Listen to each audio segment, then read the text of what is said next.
Gelandang Chelsea ini ajukan persyaratan pribadi kepada Juventus. Gelandang Chelsea Jorginho memasuki bulan-bulan terakhir bersama timnya. Total 18 bulan kontraknya tersisa bersama dengan The Blues. Dilansir dari laman Tribal Football, Selasa, 19 April 2022, Jorginho telah mengajukan syarat pribadi kepada Juventus. Dengan sisa kontrak ini, tentu kesepakatan bisa terbuka baik untuk memperpanjang kontrak maupun dijual oleh klub. Namun peluang Jorginho untuk kembali ke Napoli masih diperdebatkan. Mengingat kesempatan Juve tentu menarik perhatian Jorginho. La Gazzetta dello Sport melaporkan negosiasi antara Juve dan agen Jorginho masih berjalan. Persyaratan dari Jorginho pun disampaikan kepada klub.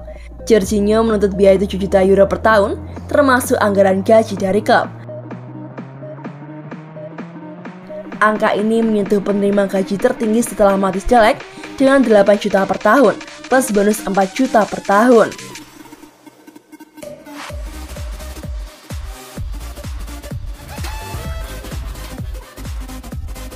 Bonucci masih lanjut di timnas Italia.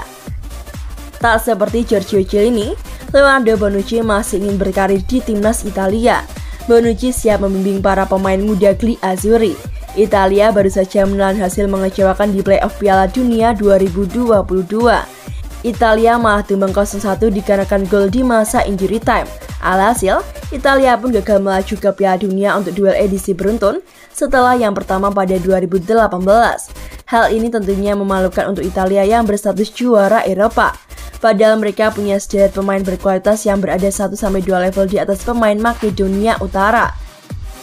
Kegagalan ini membuat Italia diminta melakukan regenerasi pemain yang terbilang telat. Chiellini sebagai pemain paling senior jadi yang pertama mundur setelah laga kontra Argentina Juli nanti. Cedera dan usia yang mulai menua membuat Giorgio Chiellini sulit tampil rutin. Sementara itu Bonucci juga didesak mundur dikarenakan kerap tampil kurang oke tanpa kehadiran Chiellini.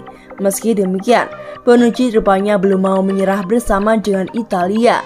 Bonucci masih akan bermain untuk Italia dan membawa negaranya melaju ke Piala Euro 2024. Bonucci praktis akan jadi pemain paling senior dengan usia 35 tahun. Saya tak tahu apa yang akan Giorgio lakukan. Kalau saya sih masih ingin lanjut menjadi panutan dan contoh untuk para pemain muda di tim ini, ujar Bonucci seperti yang dikutip dari Football Italia. Beberapa jam setelah tersingkir begitu sulit rasanya, kami semua berdiam diri, seperti tim tengah makan malam atau makan siang. Itu jadi bagian yang paling menantang. Kami coba meredam kekecewaan dengan bilang bahwa para pemain muda masih punya banyak kesempatan. Sementara para pemain tua, seperti saya hanya punya 1 kali kesempatan. Kami harus mulai membangun masa depan dari sekarang dan meraih apa yang belum diraih. Kami punya modal kuat untuk bangkit.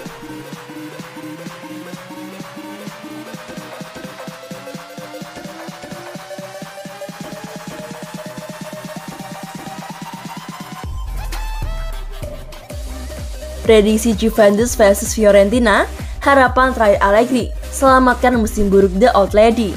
Manajer Massimiliano Allegri mendapatkan tekanan hebat pada akhir pekan lalu bahkan dari pewaris keluarga Agnelli saat timnya nyaris menelan kekalahan di kandang sendiri melawan Bologna sebelum diselamatkan oleh 2 kartu merah tim tamu untuk kemudian membawa tuan rumah berhasil mencetak gol penyeimbang di masa injury time melalui Dusan Vlahovic. Sementara sudah tersingkir dari Liga Champions dan tak berada dalam persaingan gelar Serie A di musim ini,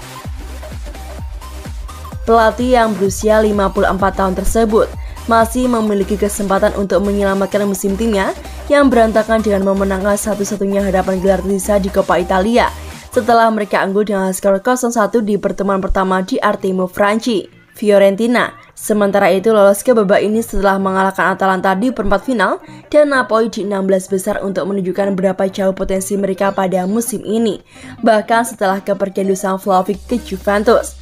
La Viola juga saat ini berada dalam performa yang luar biasa sejak kekalahan pertama mereka melawan Juve di Coppa Italia. Dengan mereka sejak saat itu tak terkalahkan dalam 6 pertandingan dan sekarang berada dalam 3 kemenangan beruntun di 3 pertandingan terakhir mereka.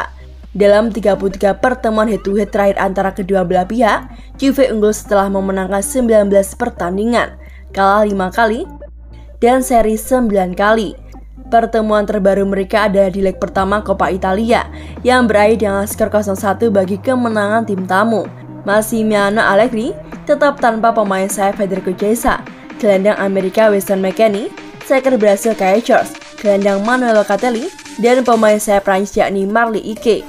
Ada keraguan atas ketersediaan pemain internasional Brasil Arthur Melo. Adapun Fiorentina bisa tanpa gelandang berpengalaman Giacomo Bonaventura, tapi dia adalah satu-satunya masalah pemain absen bagi tim Vincenzo Italiano.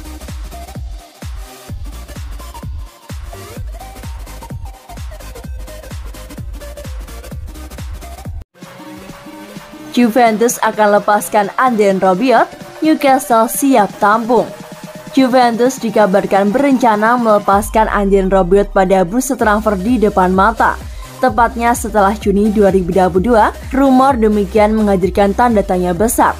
Sebab Rabiot nyaris selalu menjadi andalan Juventus sepanjang musim ini bergulir. Selama periode tersebut, ia sudah unjuk gigi dalam 38 laga di berbagai ajang. Namun menurut Calcio Mercato, si nyonya tua siap mendengarkan tawaran yang datang untuk pemain asal Prancis tersebut. Demikian laporan yang dikutip dari Sportmail pada Senin, 11 April 2022. Pelatih Juventus Allegri disebut-sebut ingin merombak lini tengah timnya. Bianconeri mulai dikaitkan dengan sejumlah gelandang kreatif seperti juga dari Manchester United Paul Pogba serta penggawa Lazio Sergei Milinkovic. Alhasil, Juve tak bisa menembus banyak pemain di lini tengah. Rabiot salah satu nama yang berpotensi untuk dilepas. Adapun kontrak sang pemain hingga Juni 2023. Sebelumnya Manchester United, Arsenal, dan Chelsea dikaitkan dengan pemain tim nasional Prancis itu. Tetapi saat ini, klub Liga Primer yang menunjukkan minat terkuat adalah Newcastle United. Tambah laporan dari Sportmail. Newcastle dalam proses pembenahan. Setelah pergantian kepemilikan, tim tersebut menunjukkan kebangkitan. Sama halnya seperti Manchester City, mereka akan menggunakan kekuatan finansial untuk menambah amunisi berkelas. Namun belum diketahui apakah Newcastle benar-benar meminati Rabiot. Pada saat bersamaan, sang gelandang tengah menikmati hari-harinya di Juventus. Sejak berkostum Juventus, ia kembali dipanggil pelatih Les Blues yakni Didier Deschamps. Ini musim ketiga Rabiot bermarkas di Allianz Stadium. Sejauh ini, ia tampil dalam 122 laga di berbagai ajang dan telah mencetak 6 gol.